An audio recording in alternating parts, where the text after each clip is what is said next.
Welcome to Pinball Mayhem. My name's Jeremy, and Red Mallard is done! Hooray!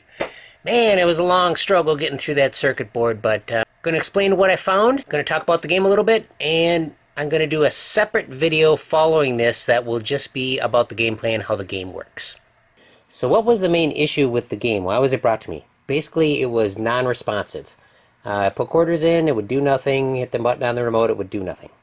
Now, if somebody was in this remote before, they really didn't understand how it worked, which is fine. I had to learn myself. As you can see, what I've done on the outside here is I've added some labels because there was nothing on it. I replaced the switch. I used an older switch actually, but I was able to clean it up and make it work better. The operation is much nicer.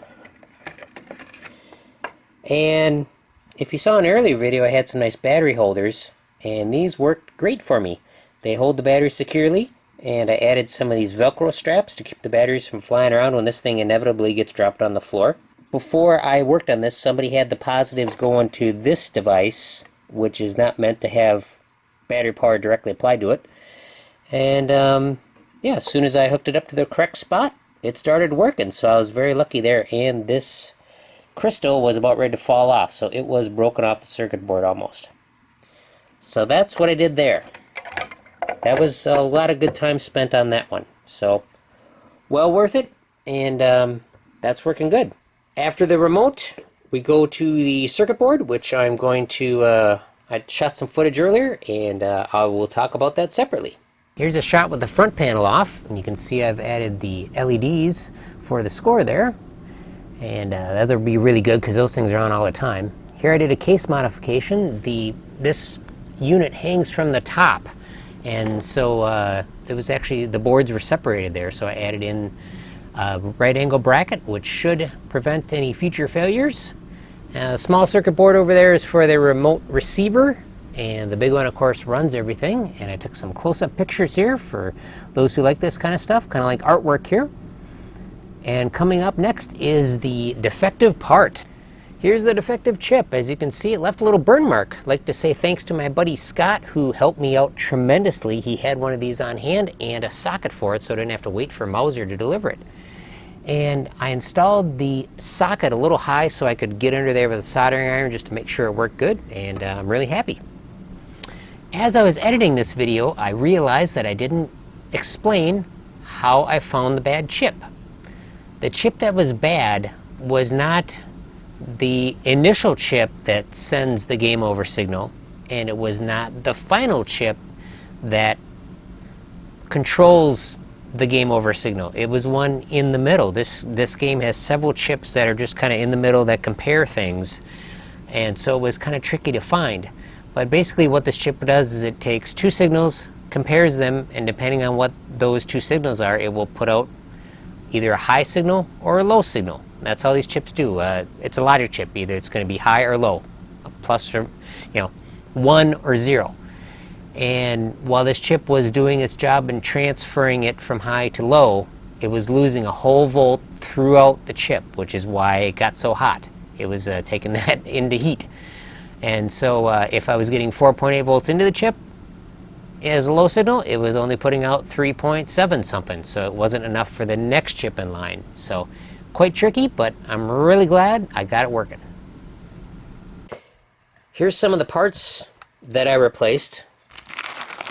At the time of recording, these capacitors were 47 years old, so it was well overdue time for those to be replaced.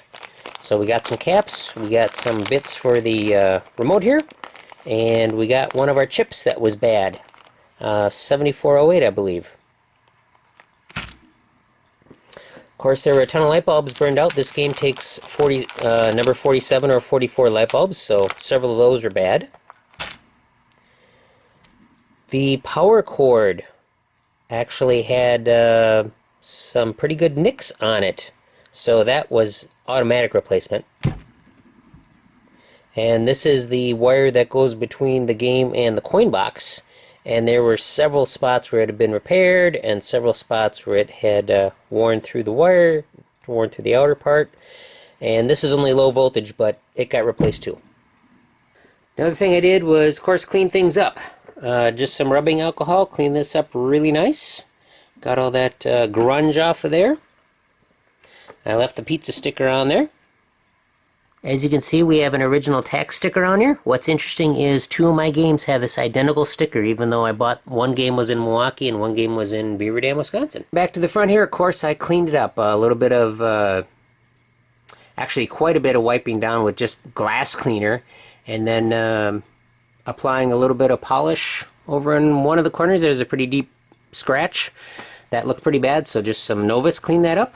So when I put a quarter in, the previous score gets wiped out, and game 1 turns on, and shots 10 turn on. And then we press the remote here, hold down the button, duck goes flying, let go, and then your shot goes off. We'll do one more. Hold down the button, let go, then we get hit, and 1 is scored. Well, I hope you enjoyed this project. Please tune in for my gameplay video, where I'm going to go over all the exciting aspects of gameplay. Actually, it's pretty boring. No sound or whatnot. But hey, it's a fun game, and it's got some local history from my in-laws, so it's really a cool project. And that's why I took it on, because it was something different, and I learned a lot, because I didn't know what a shift register was, but now I do, and kind of how it works and whatnot. So yeah, it's been definitely a steep learning curve for me, but it's been fun.